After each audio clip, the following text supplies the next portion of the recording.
आश्विन मास के कृष्ण पक्ष की अष्टमी तिथि को जीवित पुत्रिका या जितिया व्रत रखा जाता है और मान्यताओं के अनुसार जितिया का व्रत सबसे कठिन व्रतों में से एक होता है। ये व्रत माताएं अपनी संतान की लंबी आयु के लिए रखती हैं। जितिया व्रत निर्जला और निराहार रखा जाता है। माताएं अपने बच्चों की सुख समृद्धि और उन्नत जीवन के लिए इस व्रत को निर्जला रखती हैं।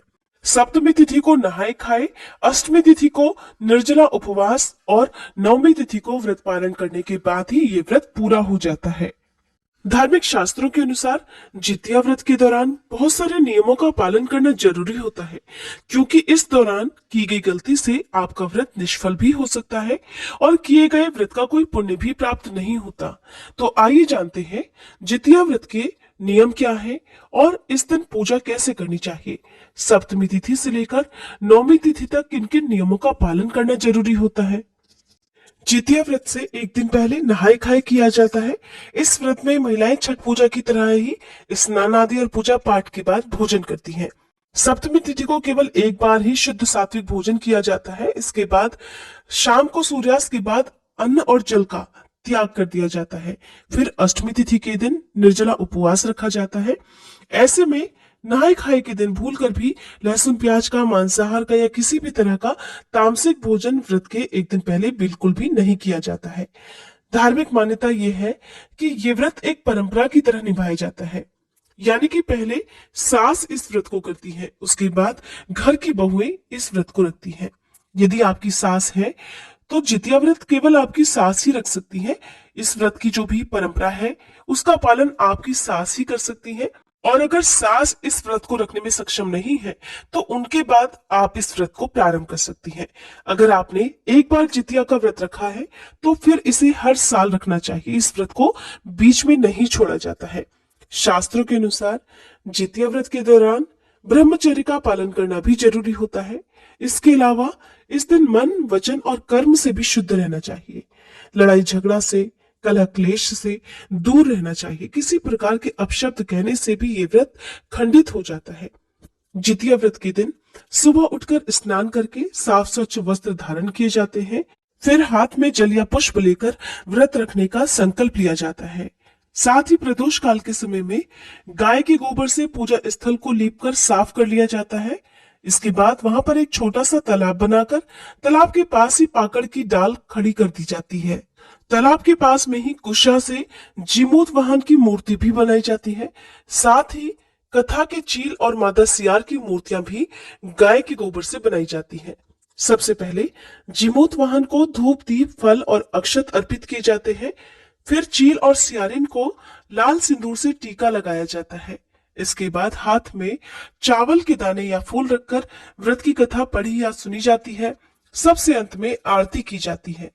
इस दिन पूजा करते समय पेड़ा, दूब, खड़ा चावल, 16 गांठ का धागा, इलायची, पान, सुपारी और बांस के पत्ते भी अर्पित किए जाते हैं।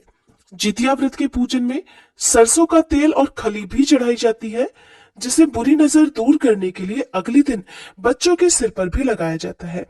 इस व्रत में एकदम से निराहार और निर्जल ही रहा जाता है। इसलिए व्रती महिलाओं को चाहिए कि ज्यादा भागदौड़ वाले काम या ज्यादा बोलने वाला कोई भी काम इस दिन ना करे।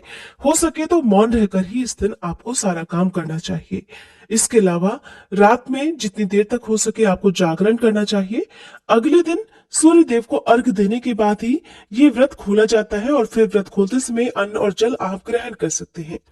मुख्य रूप से जितिया व्रत के तीसरे दिन यानी कि नौमी तिथि को झोर भात, मडुआ की रोटी और नोनी का साग खाया जाता है। नौमी तिथि को व्रत खोलने के बाद अपनी सामर्थ्य के अनुसार कुछ न कुछ दान दक्षिणा अवश्य दे।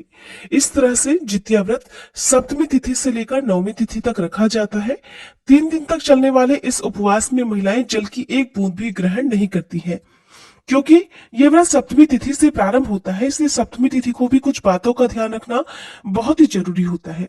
सप्तमी तिथि को यदि हो सके तो पवित्र नदी में स्नान करना चाहिए। यदि ऐसा संभव ना हो तो आसपास ही किसी कुंड या सरोवर में आप स्नान कर सकते हैं। नहीं तो घर पर भी नहाने के पानी में गंगा जल मिलाकर आप स्नान कर सकते हैं। सप्तमी तिथि को भी केवल एक बार ही सात्विक भोजन किया जाता है। नहाय खाए की रात सप्तमी तिथि की रात होती है, तो इस रात को छत पर जाकर चारों दिशाओं में कुछ खाना रख दिया जाता है। ऐसी मान्यता है कि ये खाना चील और सियारिन के लिए रखा जाता है। क्योंकि हमारे देश के अलग अलग हिस्सों में इस व्रत की पूजा विधि या परंपराएं या पूजन सामग्री या भोग लगाने की जो परंपरा है वो अलग अलग हो सकती है। इसलिए यदि आप पहली बार इस व्रत को रखने जा रही है और आपके क्षेत्र में या आपके घर में जो भी पूजा विधि इस्तेमाल होती है, जो भी पूजन सामग्री प्रयोग की जाती है या जिस भी वस्तु का भोग इस दिन लगाया जाता है या व्रत खोलते समय जो भी खाद्य सामग्री ग्रहण की जाती है, आप उसके बारे में पहले से ही अपने घर के बड़े बुजुर्गों से या परिवार की किसी भी ऐसी महिला से जो पहले से ही इस व्रत को रखती आ रही है उनसे जरूर पूछ लें। उनकी सलाह के बाद ही आपको इस व्रत को प्रारंभ करना चाहिए। किसी और के बताने से कोई भी नई विधि आपको बिल्कुल भी नहीं अपनानी चाहिए, क्योंकि जो मान्यताएं आपके घर में है या जो मान्यताएं आपके क्षेत्र में चलती हो आपको उसी का पालन करना चाहिए। पौराणिक मान्यताओं के अनुसार महाभारत काल में अश्वत्थामा ने बदले की भावना से अभिमन्यु की पत्नी उत्तरा के गर्भ में पल रहे बच्चे को मारने का प्रयास किया था। अश्वत्थामा ने जब ब्रह्मास्त्र से उत्तरा के गर्भ को नष्ट कर दिया, तब भगवान श्री कृष्ण ने उत्तरा की अजन्मी संतान को गर्भ में फिर से जीवित कर दिया। जिस दिन भगवान श्री कृष्ण ने उत्तरा के बच्चे को गर्भ में जीवित किया था, वह दिन आश्विन मास के कृष्ण पक्ष की अष्टमी तिथि का दिन था। तब से संतान की लंबी आयु की कामना के लिए जीवित पुत्री का व्रत रखा जाने लगा। मान्यता है कि जो भी महिलाएं इस व्रत को पूरी विधि विधान से रखती हैं, उनके बच्चों पर भगवान श्री कृष्ण की विशेष कृपा बरसती है। मान्यता है कि इस व्रत को रखने से संतान दीर्घायु होती है। साल 2022 में जितिया व्रत है 18 सितंबर रविवार के दिन। सप्तमी तिथि प्रारंभ होगी 16 सितंबर शुक्रवार की दोपहर 12:20 से और समाप्त होगी 17 सितंबर शनिवार की दोपहर 2:14 पर। तो सप्तमी तिथि के जो भी नियम है उनका पालन आप केवल 17 सितंबर की सुबह से प्रारंभ करेंगे। सप्तमी तिथि को सूर्योदय का समय रहेगा सुबह 6:17 और सूर्यास्त का समय रहेगा शाम 6:25 पर। अष्टमी तिथि प्रारंभ होगी 17 सितंबर शनिवार की दोपहर 2:15 से और समाप्त होगी 18 सितंबर रविवार की शाम 4:33 पर।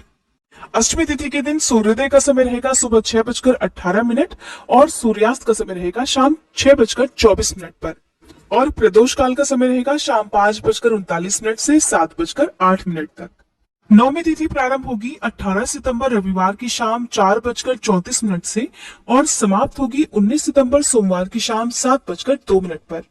नवमी तिथि 19 सितंबर सोमवार को सूर्योदय का समय रहेगा सुबह 6:18 और सूर्यास्त का समय रहेगा शाम 6:23 पर। इसलिए आप सुबह को व्रत खोल सकते हैं सुबह 6:18 से लेकर सुबह 8:30 बजे से पहले पहले, क्योंकि राहु काल का समय भी इस दिन लगने वाला है जो कि सुबह 8:30 बजे से 9:30 बजे तक रहने वाला है। राहु काल के समय में किसी भी तरह का शुभ कार्य या दान पुण्य जैसे काम नहीं किए जाते हैं। अगर जानकारी पसंद आई हो तो वीडियो को लाइक करके हमारे चैनल को भी अभी सब्सक्राइब करके बेल आइकन प्रेस करना मत भूलिएगा, ताकि जितिया व्रत की 3 पौराणिक कथाएं भी आप हमारे चैनल पर व्रत के दिन सुन सके।